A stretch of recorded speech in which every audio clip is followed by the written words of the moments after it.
Hey, it's Clary, and today I'll be showing you how to install FTB Modpacks on your server.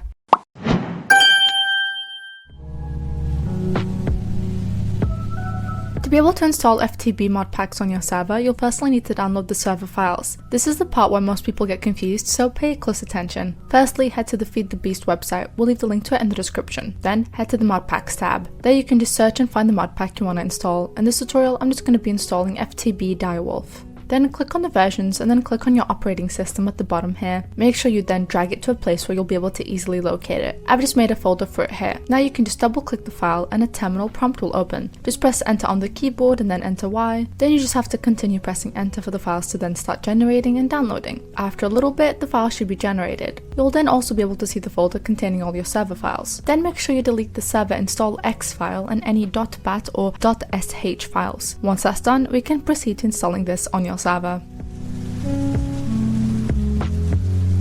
Now head to Server.pro and into your service. Then make sure in configuration the server is set to the same version as the modpack and the loader. On the modpack installation page I can see it's 1.21.1, so I've set my server to that as well as the version of the mod loader. Then head to files and locate the folder we've just put all the server files into. All you have to do here is drag all the modpack files into the directory. After a while, the files will be installed, so all you have to do is restart the server for the changes to take effect. Once your server is up and running, head into your service with the modpack also installed on your client and everything should be working as intended. If you're not sure how to install a modpack on your client, you'll have to install the FTB app, which we'll also leave linked. Once you're in the app, you just have to find your modpack and press install. It may take a little bit to make sure everything's downloaded on your computer, but you'll know it's downloaded when you see this button. To launch your game with it, just press it and it'll open up your game with everything you need installed. I'll now be heading into my server and I'll be checking to see if my modpack is installed.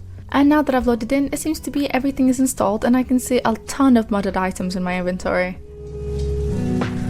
I hope I was able to assist you in setting up your server. If you have any further questions, please leave a comment down below or contact our support. Bye guys!